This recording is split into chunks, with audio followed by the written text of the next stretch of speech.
Middle class के 2 लोग मिलकर 4-5 और गरीब पैदा कर लेते हैं। उनमें से जो सबसे बड़ा बेटा होता है, जो उस फैमिली का चश्मो चिराग होता है, पहला बेटा, उसका नाम तो रखना ही फजूल है, क्योंकि उसका नाम तो सरकारी सतह पर सरकारी गधा होना चाहिए। उस सरकारी गधे के साथ पर पूरी खानदान की जिम्मेदारी होती है। इस गरीब ने बड़े होकर सारे बहन भाइयों को पढ़ाना लिखाना, सारी बहनों का 2-2 ट्रक जहेज तैयार करके उनकी शादियां करनी होती हैं, फिर इनके ससुरालियों की फोतगियों के खाने तैयार करके देना और भाइयों को पढ़ा लिखा कर उनकी शादियां करके उनकी बीवियों के हवाले करना होता है। क्योंकि वो खुद एक सरकारी गधा होता है, इसलिए उसको लगता है कि जो मेरे निकाह में आई है वो भी एक जानवर है, उसको भी वो जानवरों की तरह रखता है। आगे जो बच्चे पैदा होते हैं उनके भी बुरे हाल करवाता है। खानदान को समेट के रखने और जिम्मेदारियां पूरी करने के चक्रों में अपनी उम्र गाल लेता है, लेकिन किसी सूरत भी अच्छा नहीं बन सकता। छोटे बहन भाई लाडले और छोटे होने का भरपूर फायदा उठाते रहते हैं। जिम्मेदारियां पूरी करते करते अपनी औलाद जवान हो जाती है और फिर समझ आने लगती है कि मैंने अपना तो कुछ बनाया ही नहीं।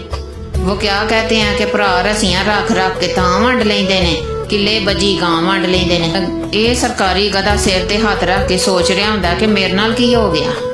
वो सामने कैमरा देखकर हाथ हिला दें कि आपके साथ प्रैंक हो गया है। सरकारी गधे के हाथ एंड पर पता क्या आता है? बिगड़ी हुई औलाद, बूढ़ी और बीमार बीवी और ढेर सारे मसाइल। उस गरीब को फिर जरा समझ नहीं आ रही होती कि क्या करे। वो अपने बच्चों को पढ़ाए लिखाए, उनके रिश्ते देखे या मकान बनाए।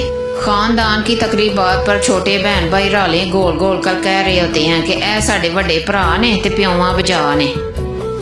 कोई इनसे पूछे कि अगर इसने आपके इतने काम किए हैं, बाप की तरह पाला है, कोई इनसे पूछे कि अगर इसने आपके इतने काम किए हैं, बाप बन के पाला है, तो आप लोगों ने अपना कितना हक अदा किया है। इस गरीब के बुढ़ापे का सहारा भी बनते और इसकी खिदमत भी करते, अपनी अपनी कमाइयों में से उसका भी कोई हिसाब रखते।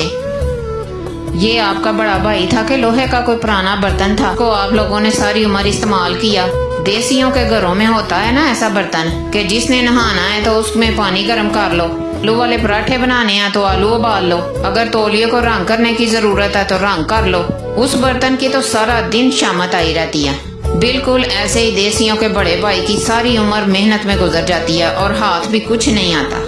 मैं आपसे पूछना चाहती हूँ कि इस मसले का क्या हल हो सकता है? जरूर बताइए कि देसियों के बड़े बेटे भी अपनी जिंदगी सुकून से गुजार सकें। चैनल को लाइक करें, वीडियो को ज़्यादा से ज़्यादा शेयर करें और सब्सक्राइब करें। अपनों की गलतियाँ माफ़ करके हंसते मुस्कुराते रहा करें।